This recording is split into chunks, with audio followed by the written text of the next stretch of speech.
ನಮಸ್ಕಾರ ಕನ್ನಡವನ್ನಿಗೆ ಸ್ವಾಗತ. ನಾನು ಭಾಗ್ಯನಾರಾಯಣ ಬಗವರಪು. ನಿಮಗೆ ಗೊತ್ತಿರೋ ಹಾಗೆ ನಿನ್ನೆ ಅಮೃತ್ಸರಕ್ಕೆ US ಏರ್ಫೋರ್ಸ್ನ ವಿಮಾನ ಒಂದು ಬಂತು. ಆ ವಿಮಾನದಲ್ಲಿ ಸುಮಾರು 104 ಭಾರತೀಯರಿದ್ದರು. ಅಮೇರಿಕಾದಿಂದ ಗಡೀಪಾರು ಮಾಡಲ್ಪಟ್ಟಂತಹ ಭಾರತೀಯರು. ಬಿಕಾಸ್ ಅವರೆಲ್ಲರೂ ಕೂಡ ಇಲ್ಲೀಗಲ್ ಮೈಗ್ರೆಂಟ್ಸ್ ಅಂತ, ಅಕ್ರಮ ವಲಸಿಗರು ಅನ್ನುವ ಕಾರಣಕ್ಕೆ ಅವರನ್ನು ಅಮೇರಿಕಾದವರು ಭಾರತಕ್ಕೆ ಬಂದು ಬಿಟ್ಟು ಹೋದರು. ಎಷ್ಟು ಚೆನ್ನಾಗಿದೆ ಅಲ್ವಾ ಹೇಳೋದಕ್ಕೆ. ಚೆನ್ನಾಗಿದೆ ಅನ್ನೋದಕ್ಕಿಂತ ಏನೋ ಗೌರವಯುತವಾಗಿ ಇದೆ. ಅಮೇರಿಕದ ವಿಮಾನದಲ್ಲಿ ಭಾರತಕ್ಕೆ ತಂದು ಅವರನ್ನು ಬಿಟ್ಟು ಹೋದರು ಅನ್ನೋದು. ಆದರೆ ಅದು ಹಾಗೆ ಆಗಿಲ್ಲ. ನಿನ್ನೆ ಒಂದಷ್ಟು ಸುದ್ದಿಗಳು ಬಂತು, ಒಂದಷ್ಟು ಫೋಟೋಗಳು ಹೊರಗೆ ಬಂತು. ಅದರ ಬಗ್ಗೆ ನಾನು ಕೂಡ ಸುದ್ದಿ ಮಾಡಿದೆ, ಫ್ಯಾಕ್ಟ್ ಚೆಕ್ ಮಾಡಿ. ಏನಂದರೆ ಆ ಫೋಟೋಗಳು ಭಾರತೀಯರದ್ದಲ್ಲ, ಅದು ಕೊಲಂಬಿಯಾ ಮತ್ತು ಬೇರೆ ದೇಶದ ಪ್ರಜೆಗಳ ಫೋಟೋಗಳು ಅಂತ. ಭಾರತದ ಪ್ರಜೆಗಳನ್ನು ಯಾವ ರೀತಿ ಕರ್ಕೊಂಡ್ಬಂದರು ಅನ್ನೋದ್ರ ಬಗ್ಗೆ ಮಾಹಿತಿ ಇಲ್ಲ. ಹೊರಗೆ ಬಂದೇ ಬರುತ್ತೆ, ಯಾಕಂದರೆ ಈಗ ಮಾಧ್ಯಮ ಎಲ್ಲ ಕಡೆ ಇದೆ. ಆ ವಿಮಾನದಲ್ಲಿ ಬಂದಂತಹ ಒಬ್ಬರಾದರೂ ಸಹ ಸತ್ಯವನ್ನು ಬಾಯಿ ಬಿಡ್ತಾರೆ.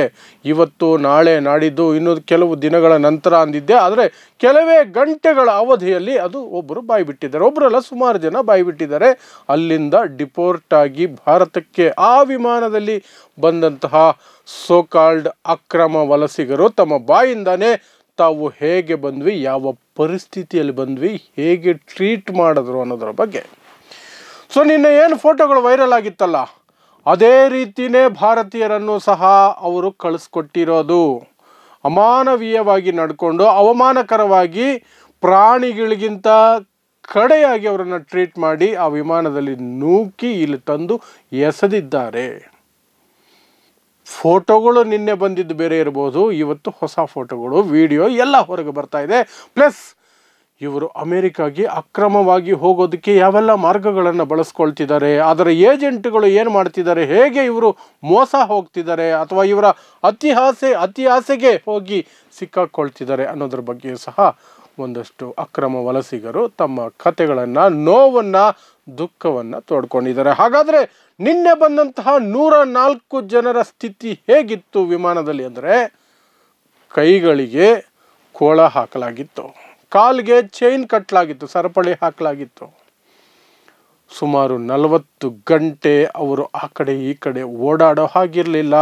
10:30 ಗಂಟೆ ಸಾಮಾನ್ಯ ಸೀಟು ಅಂದರೆ ನಾರ್ಮಲ್ ಬೆಂಚ್, ಅದು ಸ್ಕೂಲಲ್ಲಿ ಅಲ್ಲೆಲ್ಲ ಇರ್ತದಲ್ಲ ಒಟ್ಟಿಗೆ ಕೂರುವಂತಹ ಬೆಂಚ್, ಅಂತಹ ಬೆಂಚ್ ಇರುತ್ತೆ. ಯಾಕೆಂದರೆ ಅದು ನಾಗರಿಕ ವಿಮಾನ ಅಲ್ಲ, ಸೇನಾ ವಿಮಾನ.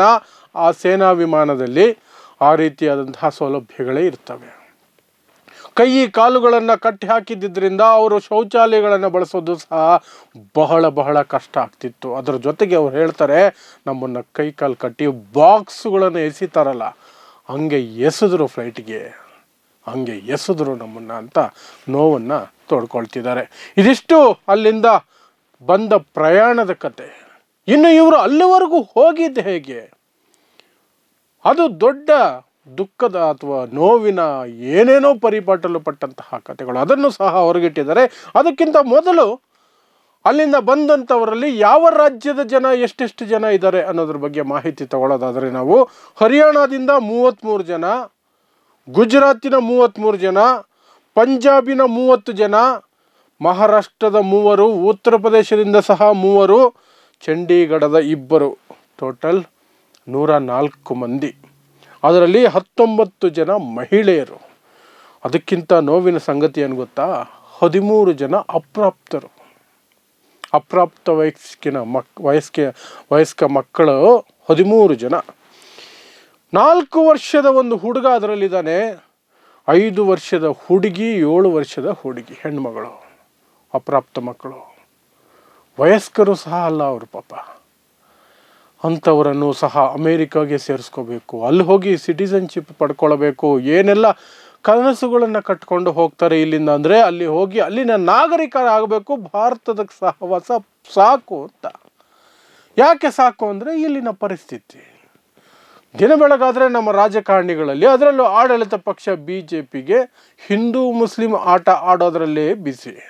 ಮಣಿಪುರದಲ್ಲಿ ಬೆಂಕಿ ಹತ್ಕೊಂಡಿದ್ರೆ ಅಲ್ಲಿ ಹೋಗಿ ಬೆಂಕಿ ನಂದಿಸಬೇಕು, ನೀರು ಹಾಕಬೇಕು ಅನ್ನುವಂತಹ ಕಾಮನ್ ಸೆನ್ಸ್ ಇರೋದಿಲ್ಲ.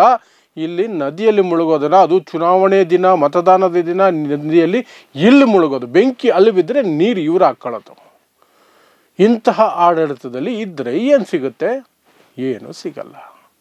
ಬಡವರ ಸಂಖ್ಯೆ ಜಾಸ್ತಿ ಆಗ್ತಾ ಹೋಗುತ್ತೆ. ದಿನನಿತ್ಯ ನಿರುದ್ಯೋಗ, ಬೆಲೆ ಏರಿಕೆ ಎಲ್ಲದರಿಂದ ತತ್ತರಿಸಿ ಹೋಗಿದ್ದಾರೆ. ಹೇಗಾದರೂ ಮಾಡಿ ಬೇರೆ ದೇಶಕ್ಕಾದರೂ ಹೋಗೋಣ, ಅದರಲ್ಲಿ ಬೆಸ್ಟ್ ಕಂಟ್ರಿ ಅಂದರೆ ಅಮೇರಿಕ ಇದೆ, ಅಲ್ಲಿಗೆ ಹೋಗೋಣ ಅಂತ ಸಾಲ ಮಾಡಿ ಹೊಲ ಮಾರಿ ಏನೆಲ್ಲ ಪರಿಪಾಟ್ಲು ಪಟ್ಟು ಹೋಗ್ತಾರೆ. ಯಾವ ನಂಬಿಕೆ ಮೇಲೆ ಹೋಗ್ತಾರೆ ಅಂದರೆ ಈ ಟ್ರಾವೆಲ್ ಏಜೆಂಟ್ಗಳಿದಾರಲ್ಲ ಅವರು ಸುಳ್ಳು ಹೇಳ್ತಾರೆ. ಸೀದಾ ಫ್ಲೈಟ್ ಹತ್ತೋದು, ಅಮೇರಿಕದಲ್ಲಿ ಇಳಿಯೋದು, ನಿಮ್ಗಲ್ಲೊಂದು ಮನೆ ಮಾಡಿಕೊಡ್ತೀವಿ, ಕೆಲಸ ಸಿಗುತ್ತೆ, ಕೈ ತುಂಬ ಸಂಬಳ, ಓ ರಾಜನ್ ಥರ ಬದುಕ್ತೀರಿ ಅಂತ ಹೇಳ್ಬಿಡ್ತಾರೆ. ಇವರು ಅದನ್ನು ನಂಬಿ ತಲೆಗೆ 30 ಲಕ್ಷ 20 ಲಕ್ಷ ಹೀಗೆ ಕೊಟ್ಟು ಅವರನ್ನು ನಂಬಿ ಹೋಗ್ತಾರೆ. ಇವ್ರೇನು ಮಾಡ್ತಾರೆ? ತಗೊಂಡೋಗಿ ಅಲ್ಲಿ ದಕ್ಷಿಣ ಅಮೇರಿಕಾದ ದೇಶಗಳಿದಾವಲ್ಲ, ಬ್ರೆಜಿಲು, ಮೆಕ್ಸಿಕೋನೋ, ಗ್ವಾಟಮಾಲನೋ ಎಲ್ಲೋ ಒಂದು ಬಿಸಾಕ್ತಾರೆ. ಅಲ್ಲಿಂದನೇ ಗೊತ್ತಾಗೋದು ಇವ್ರಿಗೆ, ಓ ನಾವು ಮೋಸ ಹೋಗಿದ್ದೀವಿ ಅಂತಾದರೂ ವಾಪಸ್ ಹೋಗೋದು ಹೇಗೀಗ? ವಾಪಸ್ ಹೋಗೋಕ್ಕೆ ಸಾಧ್ಯನೇ ಇಲ್ಲ. ಸುಮಾರು 100 ಕಿಲೋಮೀಟ್ರ್ವರೆಗೂ ಕಾಡುಗಳಲ್ಲಿ ನಡೆಸ್ತಾರಂತೆ. ಹೇಳಿರೋದು ಅವರು, ಬಂದವರು ಹೇಳಿದ್ದವರು, ಅವ್ರು ಪಟ್ಟಂತಹ ಕಷ್ಟಗಳನ್ನು ಹೇಳಿದ್ದು. ಅಮೇರಿಕ ಗಡಿಯವರೆಗೆ ಹೋಗಿದ್ವಿ, ಅದ್ರ ಒಳಗಡೆ ಹೋಗೋಕ್ಕಾಗಲಿಲ್ಲ, ಬಂಧಿಸಿ ಈ ಕಡೆ ತಂದು ಬಿಸಾಕಿದ್ದಾರೆ ಅಂತ. ಆ ಡೇಂಜರಸ್ ಕಾಡುಗಳ ನಡುವೆ ಮಳೆ ಅಂತ ನೋಡಿದೆ, ಚಳಿ ಅಂತ ನೋಡಿದೆ, ಮಕ್ಕಳನ್ನು ಹಾಕ್ಕೊಂಡು ಏನ್ರಿ 5 ವರ್ಷದ ಮಗು 7 ವರ್ಷದ ಮಗು ಅಂದರೆ ಏನರ್ಥ? 13 ಜನ ಅಪ್ರಾಪ್ತರು. ಅವ್ರು ಹೇಗೆ ನಡೀಬೇಕು ಆ ಕಾಡುಗಳಲ್ಲಿ? ಎಂತಹ ವಿಷಕಾರಿ ಕಾಡುಗಳು ಗೊತ್ತಾವು? ಮೆಕ್ಸಿಕೋ ಮತ್ತು ಈ ಕಡೆ ಎಲ್ಲ ಬರುವಂಥವು, ಅಮೇರಿಕ ಬಾರ್ಡ್ರಲ್ಲಿರೋದು ಭಯಂಕರವಾದಂತಹ ಕಾಡುಗಳು. ಅದರ ನಡುವೆ ಪ್ರಾಣಿಗಳ ಭಯ ಒಂದು ಕಡೆ ಆದರೆ, ಡ್ರಗ್ ಟ್ರಾಫಿಕರ್ಸ್ ಇರ್ತಾರೆ, ಡ್ರಗ್ಸ್ ವ್ಯವಹಾರಗಳನ್ನು ಮಾಡಿಕೊಂಡು ಕಾಡುಗಳಲ್ಲೇ ಬಚ್ಚಿಟ್ಕೊಂಡು ವ್ಯವಹಾರ ಮಾಡುವಂಥವ್ರು, ಅವರು ದಾಳಿ ಮಾಡ್ತಾರೆ, ಅವರು ಎಲ್ಲ ಕಿತ್ಕೊಳ್ತಾರಂತೆ. ಇವ್ರ ಹತ್ರ ಇರೋ ದುಡ್ಡು ಬಟ್ಟೆ ಎಲ್ಲ ಕಿತ್ಕೊಳ್ತಾರೆ ಅವರು. ಅದನ್ನು ದಾಟಿ ಹೋಗಬೇಕು, ನದಿಯಲ್ಲಿ ಒಂದಷ್ಟು ಈಜಬೇಕು, ಸಣ್ಣ ಸಣ್ಣ ದೋಣಿಗಳಲ್ಲಿ ಹೋಗಬೇಕು, ಮುಳುಗೋ ಸಾಧ್ಯತೆಗಳಿರ್ತವೆ, ಅಮೇರಿಕದ ಕಡೆಯಿಂದ ಫೈರಿಂಗ್ ಆಗೋ ಸಾಧ್ಯತೆ ಇದೆ, ಎಲ್ಲವನ್ನೂ ಸಹಿಸ್ಕೋಬೇಕಾಗತ್ತಂತ. ಇವರು ನಂಬಿ ಹೋಗಿದ್ದೇನು ಸೀದಾ ಅಮೇರಿಕ ಕರ್ಕೊಂಡು ಹೋಗ್ತಾರೆ. ಅಲ್ಲಿ ಲ್ಯಾಂಡ್ ಆಗಿದ ತಕ್ಷಣ ನಮಗೆಲ್ಲ ಸಿಕ್ಬಿಡ್ತು ಅಂತ. ಏನೂ ಸಿಗಲ್ಲ. ಕೊನೆಗೆ ಅಲ್ಲಿ ಹೋಗಿ ಸಿಕ್ಕಾಕೊಂಡಿದ್ದಾರೆ, ತೆಗೆದು ಪ್ರಾಣಿಗಳ ಥರ ಕೈಕಾಲು ಕಟ್ಟಿ ಫ್ಲೈಟ್ಗೆ ಹಾಕಿ ಬಿಸಾಕಿದ್ದಾರೆ. ಇನ್ನು ನಮ್ಮ 56 ಇಂಚಿನ ಎದೆ ಅಂತ ತಟ್ಟಿ ಹೇಳ್ಕೊಳ್ತಾರಲ್ಲ, ಮಿಸ್ಟರ್ ನರೇಂದ್ರ ಮೋದಿ ವಿಶ್ವನಾಯಕ ಅಂತ ಅವ್ರ ಭಕ್ತರು ಹೇಳಿದ್ದು, ವಿಶ್ವಗುರು ಅಂತ ಹೇಳಿದ್ದು. ನಮ್ಮ ಮೋದಿ ಮನಸ್ಸು ಮಾಡಿದ್ರೆ ಯುದ್ಧಗಳನ್ನೇ ನಿಲ್ಲಿಸ್ಬಿಡ್ತಾರೆ. ಅಮೇರಿಕಾ ಪ್ರೆಸಿಡೆಂಟು ಸಹ ಮೋದಿನ ಕೇಳಿನೇ ನಿರ್ಧಾರಗಳನ್ನು ಕೈಗೊಳ್ಳೋದು ಅಂತ. ಹಾಗಾದರೆ ಮೋದಿ ಈಗ ಕೆಲಸ ಮಾಡಲಿಲ್ವಾ? ಮೋದಿ ಹೆಸರಿಗೆ ಹೆದರ್ಲಿಲ್ವಾ? ಹೆದರೋದು ಬಿಡಿ, ಅಟ್ಲೀಸ್ಟ್ ಕನಿಷ್ಠ ಅವರನ್ನು ಮನುಷ್ಯರ ಥರ ಟ್ರೀಟ್ ಮಾಡಿ ಕಳಿಸ್ಬೋದಾಗಿತ್ತಲ್ಲ.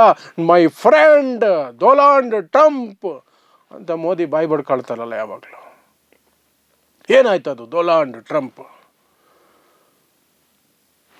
ಅಷ್ಟೇ, ಬರೀ ಬಡಾಯಿ, ಸುಳ್ಳೇ ಹೇಳ್ಕೊಳ್ಳೋದು. ನಾನು ಮಹಾನ್ ಪುಡುಂಗಿ, ನಾನು ಮಹಾನ್, ಅದು ನನಗೆ 56 ಇಂಚಿನ ಇದೆ, ಅದು ಇದು ಓ ಅಂದ್ಬಿಡೋದು. ಅವರಲ್ಲಿ ಆ ಭಾರತೀಯರನ್ನು ಅಷ್ಟು ಕೆಟ್ಟದಾಗಿ ನಡೆಸ್ಕೊಂಡು ಕಳಿಸಿದ್ದಾರೆ. ಒಂದು ಪದ ಇಲ್ಲ ಬಾಯಲ್ಲಿ. ಅವರು ಅಷ್ಟು ಕಷ್ಟಪಟ್ಟು ಫ್ಲೈಟಲ್ಲಿ ಬರ್ತಾರೋ ಅದೇ ಟೈಮಲ್ಲಿ 100 ಕ್ಯಾಮ್ರಾಮ್ಯಾನ್ಗಳನ್ನು ಹಾಕ್ಕೊಂಡು ಮೋದಿ ನದಿಯಲ್ಲಿ ಸ್ನಾನ ಮಾಡ್ತಾಯಿದ್ರು ಕುಂಭಮೇಳದಲ್ಲಿ. ಅವರು ನದಿ ನೀರಿನಲ್ಲಿ ಎಂಜಾಯ್ ಮಾಡ್ತಿದ್ರಲ್ಲ, ಪೋಸ್ ಕೊಡ್ತಾ ಇದ್ರಲ್ಲ ಕ್ಯಾಮ್ರಾಗಳಿಗೆ. ದೆಹಲಿ ಚುನಾವಣೆಯಲ್ಲಿ ಎಫೆಕ್ಟ್ ಆಗಲಿ, ಅದು ಪ್ರಭಾವ ಬೀರಲಿ ಅಂತ ಸ್ಕೆಚ್ ಹಾಕೊಂಡು ನಿಂತಿದ್ರಲ್ಲ ನೀರಲ್ಲಿ. ಆ ಸಂದರ್ಭದಲ್ಲಿ ಅದೇ ಹೊತ್ತಲ್ಲೇ ಆ ಫ್ಲೈಟಲ್ಲಿ ಅವರು ಪಾಪ ಶೌಚಾಲಯಕ್ಕೂ ಹೋಗೋಕ್ಕಾಗದೆ ಕೈಕಾಲು ಕಟ್ಟಾಕಿಸ್ಕೊಂಡು ಪ್ರಾಣಿಗಳ ಥರ ಕೂತ್ಕೊಂಡಿದ್ರು. ಯಾರು ಇವರೆಲ್ಲ ಗೊತ್ತಾ? ಅಮೇರಿಕಾಗೆ ಹೋದರೆ ಅದೇ ಪ್ರಜೆಗಳೇ ಪಾಪ ಅಲ್ಲಿ ಹೌಡಿ ಮೋದಿ ಅಂತ ಮಾಡಿ ಮೋದಿನ ಹೊಗಳಿ ಅಟ್ಟಕ್ಕೇರಿಸಿ ಓ ಮೋದಿ ಓ ಮೋದಿ ಓ ಮೋದಿ ಅನ್ನೋದು. ಅವ್ರಿಗೇನು ಗೊತ್ತು ಪಾಪ, ವಾಸ್ತವ ಬೇರೆಯೇ ಇರುತ್ತೆ. ಯಾವ ದೇಶದ ಜೊತೆನೂ ಅವರು ವೈಯಕ್ತಿಕ ಸಂಬಂಧಗಳು ಅಥವಾ ವೈಯಕ್ತಿಕವಾಗಿ ಬಹಿರಂಗವಾಗಿ ತೋರಿಸೋದು ಬೇರೆ ಇರುತ್ತೆ. ತಪ್ಕೊಳ್ಳೋದೇನು, ಶೇಕ್ ಹ್ಯಾಂಡ್ ಕೊಟ್ಕೊಂಡು ಕೈ ಹಿಡ್ಕೊಂಡು ನಡೆಯೋದೇನೋ ಅಂತಾರೆ. ಅದೆಲ್ಲ ಏನಿರಲ್ಲ. ಅವ್ರವ್ರ ದೇಶನ ಅವರು ಭದ್ರ ಮಾಡ್ಕೊಳ್ತಾರೆ. ಆದರೆ ಇಲ್ಲಿ ಮಾತ್ರ ನಮ್ಮ ದೇಶದ ದುರಂತ ಅಂದರೆ ಇವ್ರಿಗೆ ಚುನಾವಣೆ ಗೆಲ್ಲೋದಕ್ಕೆ ದೇಶ ಬಲಿಯಾದರೂ ಸರಿ, ಜನ ಬಲಿಯಾದರೂ ಸರಿ, ಏನೇ ಆಗಲಿ ಸರಿ, ನೋಟ್ ಬ್ಯಾನ್ ಮಾಡ್ತೀವಿ, ಇದ್ದಕ್ಕಿದ್ದಂಗೆ ಲಾಕ್ಡೌನ್ ಮಾಡ್ತೀವಿ, 1000 ಕಿಲೋಮೀಟರ್ ನೀವು ನಡೆದು ಸತ್ತು ಹೋದರೂ ವಿ ಡೋಂಟ್ ಕೇರ್. ಕೊರೋನಾದಲ್ಲಿ ಸಾವುಗಳು ಬಿದ್ದರೂ ಸಹ ನಾವು ಹೆಣಗಳು ಬಿದ್ದರೂ ಸಹ ಲೆಕ್ಕ ಕೊಡಲ್ಲ, ಕುಂಭಮೇಳದಲ್ಲಿ ಹೆಣ ಬಿದ್ದರೂ ಲೆಕ್ಕ ಕೊಡಲ್ಲ. ಸಾಯಲಿ ಜನ, ಆದರೆ ನಾವು ಅಧಿಕಾರದಲ್ಲಿ ಉಳ್ಕೋಬೇಕು, ನನ್ನ ಸೀಟು ಭದ್ರವಾಗಿರಬೇಕು, ಇಷ್ಟೇ. ಇದರ ಬಗ್ಗೆ ಈಗ ಶಶಿ ತರೂರ್ ಒಂದು ಹೇಳಿಕೆಯನ್ನು ಕೊಟ್ಟಿದ್ದಾರೆ, ಕಾಂಗ್ರೆಸ್ ನಾಯಕ. ಇದು ದೇಶಕ್ಕೆ ಅವಮಾನ ಅಂತ. Yes, it's an insult to India. ಯಾಕೆ ಅಂತ ಹೇಳ್ತೀನಿ. ಮೋದಿ ಏನು ಮಾಡ್ಬೋದಾಗಿತ್ತು? ಇವರು ಹೋಗುವಂಥ ಮೋದಿ ಏನಾದರೂ ಟಿಕೆಟ್ ಕೊಟ್ಟು ಕಳಿಸಿದ್ರಾ? ಅಥವಾ ಮೋದಿ ಹೇಳಿದ್ರಾ ಅಲ್ಲಿ ಹೋಗೋದಕ್ಕೆ? ಹೋಗಿರೋರನ್ನ, ಅಕ್ರಮವಾಗಿ ಹೋಗಿರೋರನ್ನ ಅದೇ ರೀತಿ ತಾನೇ ಕಳಿಸ್ತಾರೆ ಅವರು. ಅದರಲ್ಲಿ ತಪ್ಪೇನಿದೆ? ಮೋದಿ ಏನು ಮಾಡೋಕ್ಕಾಗತ್ತೆ? ಮೋದಿ ಏನು ಮಾಡಬಹುದು ಅನ್ನೋದ್ರ ಬಗ್ಗೆ ಆಮೇಲೆ ಹೇಳ್ತೀನಿ. ಅದು ಮಾಡಬಹುದಿತ್ತು. ದಮ್ಮಿದ್ದಿದ್ರೆ, ಶಕ್ತಿ ಇದ್ದಿದ್ರೆ, ಧೈರ್ಯ ಇದ್ದಿದ್ರೆ, ಮನಸ್ಸಿದ್ದಿದ್ರೆ, ಮಾನವೀಯತೆ ಇದ್ದಿದ್ರೆ ಅದನ್ನು ಮಾಡ್ಬೋದಾಗಿತ್ತು. ಏನು ಅಂತ ಕೊನೆಯಲ್ಲಿ ಹೇಳ್ತೀನಿ ನಾನು, ಏನು ಮಾಡಬಹುದಿತ್ತು ಮೋದಿ ಅಂತ. ಈಗ ಶಶಿ ತರೂರ್ ಹೇಳಿರೋದ್ರಲ್ಲಿ ಯಾವ ತಪ್ಪು ಇಲ್ಲ. ಅವಮಾನ, ಖಂಡಿತ ಇದು ದೇಶಕ್ಕೆ ಅವಮಾನ. ಇನ್ನು ಪ್ರಿಯಾಂಕಾ ಗಾಂಧಿ ಸದನದಲ್ಲಿ ಹೇಳ್ತಾರೆ, ಟ್ರಂಪ್ ಮೋದಿ ಫ್ರೆಂಡ್ ಆಗಿರಬೇಕಾದ್ರೆ ಮೋದಿ ಈ ಥರ ಆಗೋದಕ್ಕೆ ಯಾಕೆ ಅವಕಾಶ ಕೊಟ್ಟರು ಅಂತ. Simple question. ಅದಕ್ಕೆ ಉತ್ತರನೇ ಕೊಡಲ್ಲ ಇವರು, ಉತ್ತರನೇ ಕೊಡಲ್ಲ. ಏನಾದರೂ ನೆಹರು ಕಾಲದ್ದೇನಾದ್ರು ಕೆದಕ್ತಾರೆ. ನೆಹರುಗೆ ಅವತ್ತು ಹೊಟ್ಟೆ ಉಬ್ಬರಿಸಿರ್ಲಿಲ್ವಾ? ನೆಹರು ಅವತ್ತು ತೇಗು ಬಿಟ್ಟಿರಲಿಲ್ವಾ? ನೆಹರು ಅವತ್ತು ಆಕಳಿಸಿರ್ಲಿಲ್ವಾ? ಈ ಥರದ್ದೇನಾದ್ರು ಕತೆ ಹೇಳ್ತಾರೆ. ಇದು ಇವರ ಯೋಗ್ಯತೆ. ಇನ್ನು ನಾನು ಹೇಳ್ತಾ ಇದ್ನಲ್ಲ, ಮೋದಿ ಏನು ಮಾಡ್ಬೋದು? ಏನ್ರಿ ಮಾಡೋಕ್ಕಾಗತ್ತೆ? ಮೋದಿ ಏನು ಒಬ್ಬೊಬ್ಬನ ಕೈ ಹಿಡ್ಕೊಂಡೇನು ಅಮೆರಿಕ ಬಾರ್ಡರ್ ಕರ್ಕೊಂಡು ಹೋಗಿದ್ರ ಅನ್ನೋರಿಗೆ? ಮೋದಿಗೆ ಗೊತ್ತಿತ್ತು ತಾನೆ ಈ ಥರದ್ದು ನಡೀತಾ ಇದೆ ಅಂತ, ಅಲ್ಲಿಂದ ಕಳಿಸ್ತಾ ಇದ್ದಾರೆ ಅಂತ ಗೊತ್ತಿತ್ತು ತಾನೆ. ಭಾರತ ಸರ್ಕಾರದ ಲೆಕ್ಕಾಚಾರದ ಪ್ರಕಾರನೇ 18,000 ಜನ ಅಕ್ರಮ ವಲಸಿಗರು ಅಲ್ಲಿದ್ದಾರೆ. ಅವರನ್ನು ಗುರುತಿಸಿದ್ದಾರೆ ಸಹ, ಸಂಖ್ಯೆಗಳನ್ನು ಕಂಡು ಹಿಡಿದಿದ್ದಾರೆ ಭಾರತದವರು. ಅಷ್ಟಿದ್ಮೇಲೆ ಟ್ರಂಪ್ಗೊಂದು ಫೋನ್ ಹಾಕ್ಬೋದಾಗಿತ್ತು. ದೋಸ್ತಲ್ವಾ, ಯಪ್ಪ ನೀನು ಏನು ಮಾಡಬೇಡ ಪುಣ್ಯಾತ್ಮ, ನಾನೇ ಫ್ಲೈಟ್ ಕಳಿಸ್ಕೊಡ್ತೀನಿ, ಅವರನ್ನು ಗೌರವಯುತವಾಗಿ ಫ್ಲೈಟ್ ಹತ್ತಿಸ್ಬಿಡು, ನಾನು ಕರ್ಕೊಂಡು ಬರ್ತೀನಿ ನನ್ನ ಜನನ. ಅವರು ಎಷ್ಟೇ ಆದರೂ ಭಾರತೀಯರು, ನನ್ನ ದೇಶದ ಪ್ರಜೆಗಳು. ಯಾವುದೋ ಸಂಕಷ್ಟಕ್ಕೋ ಆಸೆಗೋ ಅಲ್ಲಿಗೆ ಬಂದುಬಿಟ್ಟಿದ್ದಾರೆ, ತಪ್ಪಾಯಿತು ಅಂತಲೋ, ಅಥವಾ ಬಿಟ್ಬಿಡು, ನೀನು ನಾನು ಫ್ರೆಂಡ್ಸ್ ತಾನೇ, ಇಷ್ಟೇನೋ ನಮ್ಮ ಫ್ರೆಂಡ್ಶಿಪ್ಪು ಅಂತ ಒಂದು ಡೈಲಾಗ್ ಹೊಡೋದು ಒಪ್ಪಿಸ್ಬೋದಾಗಿತ್ತಲ್ಲ. ಯುದ್ಧ ನಿಲ್ಲಿಸೋ ತಾಕತ್ತಿದೆ ಅಂತ ಹೇಳ್ಕೊಂಡು ಓಡಾಡೋರು ಟ್ರಂಪ್ಗೆ ಫೋನ್ ಮಾಡಿ, ನೀನು ಕಳಿಸ್ಬೇಡಪ್ಪ, ನಿನ್ನ ಖರ್ಚಲ್ಲಿ ಕಳಿಸ್ಲೂ ಬೇಡ, ನಿನಗೆ ದುಡ್ಡು ಖರ್ಚಾಗೋದು ಬೇಡ, ನಾನೇ ಒಂದು ಒಳ್ಳೆ ಫ್ಲೈಟ್ ಕಳಿಸ್ತೀನಿ, ಆ ಫ್ಲೈಟಲ್ಲಿ ಹಾಕಿ ಕಳಿಸು ನಮ್ಮ ಜನನ ಅಂತ ಹೇಳ್ಬೋದಿತ್ತು ತಾನೆ. ಧೈರ್ಯ ಬೇಕಲ್ಲ ಅದಕ್ಕೆ, ಜೊತೆಗೆ ಮನಸ್ಸು ಬೇಕಲ್ಲ. ಯಾರು ಸತ್ರಿ ಏನ್ರಿ ಎಫೆಕ್ಟ್ ಆಗುತ್ತಾ ಎಲೆಕ್ಷನ್ ಮೇಲೆ? ಹಾಗಿದ್ರೆ ಏನಾದರೂ ಮಾಡೋಣ, ಎಫೆಕ್ಟ್ ಆಗಲ್ವಾ? ವಿ ಡೋಂಟ್ ಕೇರ್ ಅಷ್ಟೇ. ಮೋದಿ BJP ಇದೇ ಕಥೆ. ಎಲೆಕ್ಷನ್ಗೆ ಎಫೆಕ್ಟ್ ಆಗುತ್ತೆ ಅಂದರೆ ಯಾರ ಕಾಲಿಗೆ ಬೇಕಾದ್ರೂ ಬಿದ್ದು ಬಿಡ್ತಾರೆ, ಯಾರಿಗೆ ಬೇಕಾದ್ರೂ ಕ್ಷಮೆ ಕೇಳ್ತಾರೆ, ಏನು ಬೇಕಾದ್ರೂ ಮಾಡ್ತಾರೆ. ಎಲೆಕ್ಷನ್ಗೆ ಎಫೆಕ್ಟ್ ಆಗಲ್ಲ ಅನ್ನೋದಾದರೆ ಡೋಂಟ್ ಕೇರೇ ಮಾಡಲ್ಲ. ಗೊತ್ತು ಜನಕ್ಕೆ ಎಲೆಕ್ಷನ್ ಟೈಮಲ್ಲಿ ರಾಮ ಕೃಷ್ಣ ಮಂದಿರ, ಹಿಂದೂ ಮುಸ್ಲಿಮರು, ಪಾಕಿಸ್ತಾನ ಇಷ್ಟು ಹೇಳಿಬಿಟ್ರೆ ಓಟು ಬೀಳುತ್ತೆ ಅಂತ. ಆ ಧೈರ್ಯದ ಮೇಲೆ ಇವರೆಲ್ಲ ಇದನ್ನೆಲ್ಲ ಮಾಡ್ತಾರೆ. ಸೊ ಈ ರೀತಿ ಕೇಳುವಂತಹ ಅಂಧಭಕ್ತರಿಗೆ ಇದೇ ಉತ್ತರ. ಮೋದಿ ಏನು ಮಾಡ್ಬೋದಾಗಿತ್ತು? ಮಾತಾಡಬಹುದಾಗಿತ್ತು, ಫ್ಲೈಟ್ ಕಳಿಸ್ಕೊಡ್ಬೋದಾಗಿತ್ತು, ಅವರೆಲ್ಲರೂ ನೆಟ್ಟಿಗೆ ಕರ್ಕೊಂಬರ್ಬೋದಾಗಿತ್ತು. ಇನ್ನು ಅಮೇರಿಕ ಎಂತಹ ದೇಶ ಗೊತ್ತಾ? ಒಂದು ಕಂತ್ರಿ ದೇಶ ಅಂತಲೇ ಕರಿಬೇಕು ಅದನ್ನು. ಅವ್ರು ಕಳಿಸಿದಾರಲ್ಲ ಒಂದು ಏರ್ಫೋರ್ಸ್ ವಿಮಾನ, ಅದರಲ್ಲಿ ಕರ್ಕೊಂಬರೋದಕ್ಕೆ ಸಾಮಾನ್ಯ ವಿಮಾನಕ್ಕಿಂತ 3 ಪಟ್ಟು ಖರ್ಚು ಜಾಸ್ತಿ ಆಗುತ್ತಂತೆ. ಸಾಮಾನ್ಯ ವಿಮಾನ ಕಳಿಸ್ಕೊಟ್ರೆ ಅದಕ್ಕಿಂತ ಚೀಪಾಗಿ ವರ್ಕೌಟ್ ಆಗುತ್ತಂತೆ. ಟಿಕೆಟ್ ಬೆಲೆ ಅಷ್ಟು ಕಡಿಮೆ ಇರುತ್ತೆ. ಏರ್ಫೋರ್ಸ್ ಗಾಡಿ ಅವ್ರು ಕಳಿಸಿದಾರಲ್ಲ, ಅದಕ್ಕೆ ಪವರ್ ಜಾಸ್ತಿ, ಪೆಟ್ರೋಲ್ ಜಾಸ್ತಿ ಬೇಕು, ಅದಕ್ಕೆಲ್ಲ ರೀತಿಯಾದಂತಹ ಖರ್ಚುಗಳು ಜಾಸ್ತಿ ಇದ್ದಾವೆ. 3 ಪಟ್ಟು ಜಾಸ್ತಿ ಆಗುತ್ತಂತೆ. ಆದರೂ ಅದರಲ್ಲಿ ಯಾಕೆ ಕಳಿಸೋದ್ರು ಅಂದರೆ, ನಿಮ್ಮನ್ನು ನಾವು ಗಾರ್ಬೇಜ್ ಥರನೇ ಕಳಿಸೋದು. ಕೈಕಾಲು ಕಟ್ಟಿ ನೆಟ್ಟಗೆ ಕೂತ್ಕೊಳ್ಳೋಕ್ಕಾಗದೆ ಗಂಟೆಗಟ್ಟಲೆ ನರಳಬೇಕು, ನೀವು ಅದು ಅನುಭವಿಸ್ಬೇಕು. ಹಾಗಾಗಿ ನಮಗೆ 3 ಪಟ್ಟಲ್ಲ 10 ಪಟ್ಟು ಖರ್ಚು ಜಾಸ್ತಿ ಆದರೂ ಪರವಾಗಿಲ್ಲ, ಹೀಗೆ ಕಳಿಸೋದು ನಾವು ಅಂತ. ಇದು ಅಮೇರಿಕಾದವರ ಮನಸ್ಥಿತಿ. ಆದರೆ ನಮ್ಮ ಪ್ರಧಾನಿಗಳಿಗೆ ನಾನು ವಿಶ್ವನಾಯಕ, ನಾನು ಹೇಳಿದ್ರೆ ಯುದ್ಧಗಳೇ ನಿಂತು ಹೋಗ್ತವೆ, ವಾರಕ್ಕೂ ಅದೆಯಪ್ಪಪ್ಪ ಅಂತ ಅಡ್ವರ್ಟೈಸ್ಮೆಂಟ್ ಕೊಡುವ ಜನ, ಸ್ವಾಮಿ ನಾನೊಂದು ಫ್ಲೈಟ್ ಕಳಿಸ್ಕೊಡ್ತೀನಿ, ನಮ್ಮ ಜನನ ಕಳಿಸ್ಕೊಟ್ಬಿಡಿ, ಇಷ್ಟೇ ಬೇಕಾಗಿದ್ದು. 56 ಇಂಚು ಎದೆ. ವಾಹ್, fantastic.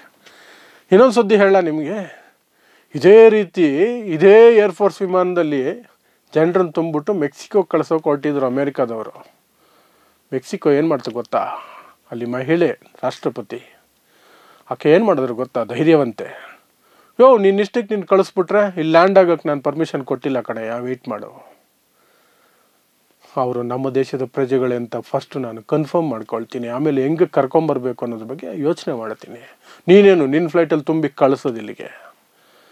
I am not permitting your flight to land in my land. ನನ್ನ ಮಣ್ಣಿನ ಮೇಲೆ ನಿನ್ನ ಫ್ಲೈಟು, ನಿನ್ನ ಯುದ್ಧ ವಿಮಾನ ಲ್ಯಾಂಡ್ ಆಗೋದಕ್ಕೆ ಅವಕಾಶ ಇಲ್ಲ, ನಾನು ಅದಕ್ಕೆ ಪರ್ಮಿಷನ್ ಕೊಡ್ತಾಯಿಲ್ಲ, ವೆಯ್ಟ್ ಮಾಡು ಅಂತ ಹೇಳಿದ್ದಾರೆ ಆಕೆ. ಅದಲ್ವಾ, ಇವರು ಫ್ಲೈಟ್ ಬಂದಿರೋದಕ್ಕೆ ಪರ್ಮಿಷನ್ ತಗೊಂಡ್ರು. US ಅಂತ ನೋಡಿದ ತಕ್ಷಣ ಅಲ್ಲಿ ಏರ್ಪೋರ್ಟ್ ಖಾಲಿ ಮಾಡಿ ಕೊಟ್ಬಿಟ್ರೆ ನಾವು ಅಮೃತ್ಸರದಲ್ಲಿ.